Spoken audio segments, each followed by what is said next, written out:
welcome back to Ahead of the Curve, the Scoliosis Experience. I'm your host, Dr. Megan Teed, and today we're going to be talking about how to manage your scoliosis if you have a sedentary desk job. Last week, we talked about how to manage your scoliosis on the other end of the spectrum if you have a very demanding physical job, and this week we will be talking about the opposite. Thank you for being here. I really have a lot of clients who struggle with this end of the spectrum. They are either at a sedentary desk job or they're retired and they're not doing the same physical job that they used to. So they have a lot more free time on their hands and they may not be spending all that time exercising, playing golf, pickleball. I do have some people that are that way, but that's not always the case. So my first recommendation is to learn proper sitting position for your curve. So if you're spending the majority of your time at the desk in a resting position into your curve, that can perpetuate pain, compression, a lot of dysfunction through the body. So when you go to stand up after you've been hanging out in your curve, you will likely still be in a similar position. So learning from somebody who is a specialist, having them explain your curve type to you so that you can understand how you have the tendency to lean towards one side or the other, and then how to counter that tendency. My second recommendation is to make sure that you're alternating between a sitting position and a standing position, ideally every 20 minutes. So we really shouldn't be sitting for any length of time greater than 20 minutes. I know that that is very non-conducive to the flow of your work. So it interrupts a lot of your mindset stuff. So my recommendation is to have a standing desk and maybe spend a bit more time in standing and then take, quick little breaks of sitting or walking. So my recommendation number 3 is during those breaks, make sure that you're walking or you're doing some scolio-specific exercises, or at least elongations. Those are really quick things that you can do. Standing at a blank wall, reaching your arms up the wall. If you're working from home and have a pull-up bar, you can go and elongate at that pull-up bar.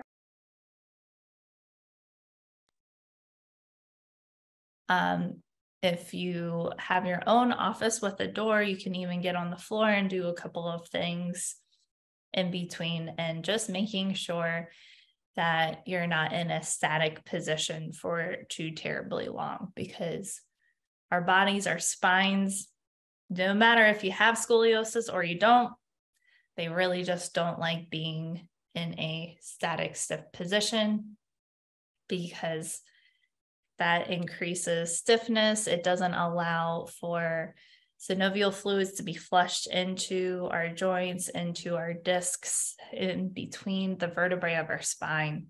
We want to make sure that we're paying attention to that and giving care and love to our spines. And my recommendation number 4 is to make sure that you are providing some self-care for your lymphatic and your nervous system. I touched on this last week as well, but the same thing goes if you are sitting and letting your legs hang the majority of the day, or standing in one spot. Your lymph system needs a little bit of TLC after that. So making sure you're getting into a restorative position, an inverted position at the end of the day, putting your legs up onto a chair, up the wall, using a dry brush technique to flush and restore your lymph system. It can get clogged, especially with having your hips flex for almost 8 hours a day. you're not getting the appropriate nutrients all throughout the body. You're not getting the toxins flushed out. So I've been learning a bit more about these things, and I think we're missing a huge piece of the puzzle if we're only paying attention to our musculoskeletal system, but ignoring all the other systems of the body. So you have your nervous system, your circulatory system, your lymphatic system, and then you also have your visceral organs. So the more that I learned about the viscera and our organs and the way that they refer pain to different parts of the body, my goodness, we are losing out on the ability to heal ourselves. And I can't wait to give you a little bit more information on that to come. It's exciting stuff. So the other half of my number 4 is giving care and attention to that nervous system. So if you are staring at a computer screen all day long and you're engaged in that work, meetings, phone calls, emails, all the things, and you're not taking any time in silence and non-engagement. So I know we think we take breaks from those things, from our emails, from the meetings, from writing up notes, but then we go onto another screen, we go into our phone, and then we scroll through Instagram or Twitter or whatever, and we're not giving our brain and our nervous system any time to pause. It's like keeping your computer on for several days in a row. So if I don't completely shut down my computer, it starts to run a little bit slower, it heats up, and it needs a break as well. Our bodies and our brains are the same way. We need to pause. We need to take those moments of nothing and be with ourselves and reboot so that we can give a better version of ourselves, while we are working, so we don't get so depleted and burnt out. Like I recommended last episode, taking just 1 minute a day and being with yourself and in silence for that minute and building upon that from there. My recommendation number 5 is to get outdoors and under natural sunlight for 20 minutes before 10 a.m. This is another recommendation from Andrew Huberman.